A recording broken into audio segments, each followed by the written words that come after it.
سینکڑوں پتیوں والے پھول کی مانند ہماری خوشبو ایک ہی ہے۔ نظام اسلام کی جان حضور اکرم صلی اللہ علیہ وآلہ وسلم ہیں اور آپ صلی اللہ علیہ وآلہ وسلم ایک ہی ہیں۔ ہم امت مسلمہ حضور صلی اللہ علیہ وآلہ وسلم کے قلب میں پوشیدہ راز تھے۔ آپ صلی اللہ علیہ وآلہ وسلم نے نعرہ بے باکانہ لا الہ الا اللہ بلند فرمایا اور ہم ظاہر ہوئے۔ میری خاموشی میں حضور صلی اللہ علیہ وآلہ وسلم کے عشق کا جوش و خروش ہے۔ میری آغوش میں سینکڑوں نغمے پرورش پا رہے ہیں۔ میں کیا کہوں کہ آپ صلی اللہ علیہ وآلہ وسلم کی محبت کیا ہے۔ آپ صلی اللہ علیہ وآلہ وسلم کے فراق میں خشک لکڑی رونے لگ گئی تھی۔ مسلمان کا وجود آپ صلی اللہ علیہ وآلہ وسلم کی تجلیات کا کرشمہ ہے۔ آپ صلی اللہ علیہ وآلہ وسلم کی گرد راہ سے کئی طور پیدا ہوتے ہیں۔ آپ صلی اللہ علیہ وآلہ وسلم کے آئینہ قلب نے مجھے وجود بخشا۔ میری صبح آپ صلی اللہ علیہ وآلہ وسلم کے سینے کے آفتاب کی مرہون منت ہے۔ ہر لمحے کی تڑپ ہی میرے لیے تسکین کا باعث ہے۔ میری شام محشر کی صبح سے بھی زیادہ گرم ہے۔ آپ صلی اللہ علیہ وآلہ وسلم ابر بہار ہیں اور میں باغ ہوں۔ میرے انگور کی بیل میں جو تازگی اور نمی ہے، آپ صلی اللہ علیہ وآلہ وسلم کی باران رحمت سے ہے۔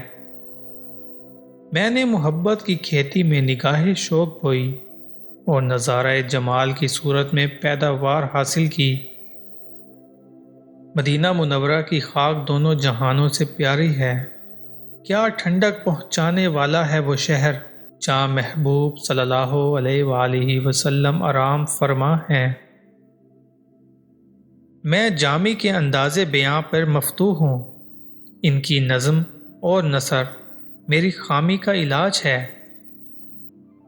جامی نے معنی سے لبریز شعر کہا ہے، گویا حضور صلی اللہ علیہ وآلہ وسلم کی تعریف میں موتی پرو دیے ہیں۔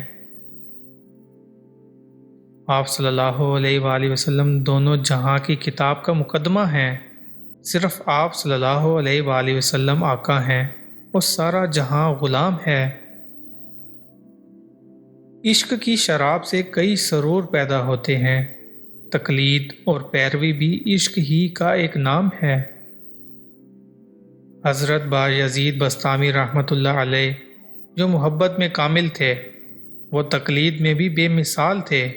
چنانچہ انہوں نے اس بنا پر خربوزہ کھانے سے اجتناب کیا کہ انہیں معلوم نہ تھا کہ حضور اکرم صلی اللہ علیہ وآلہ وسلم نے اسے کس طرح کھایا۔ اگر تو عاشق ہے تو محبوب صلی اللہ علیہ وآلہ وسلم کی تقلید سے اپنے عشق کو محکم کر تاکہ تو اللہ تعالیٰ کو اپنی محبت کی کمند میں لا سکے۔ ان سے کہیں، اگر تم اللہ تعالیٰ سے محبت رکھتے ہو تو میری اتباع کرو، اللہ تعالیٰ تم سے محبت کرے گا۔ تھوڑی دیر کے لیے اپنے دل کے غار حرا میں خلوت اختیار کر، اپنے آپ کو چھوڑ اور اللہ تعالیٰ کی طرف ہجرت کر۔ پھر اللہ تعالیٰ کی محبت سے محکم ہو کر اپنی طرف واپس آ اور ہوس کے بتوں لات و عزیٰ کا سر توڑ دے۔ عشق کی قوت سے لشکر تیار کر اور عشق کے فاراں کی چوٹی پر جلوہ گر ہو تاکہ رب کعبہ تجھے اپنی تجلی سے نواز دے اور خلافت الہی کے بلند مرتبے پر فائز کرے۔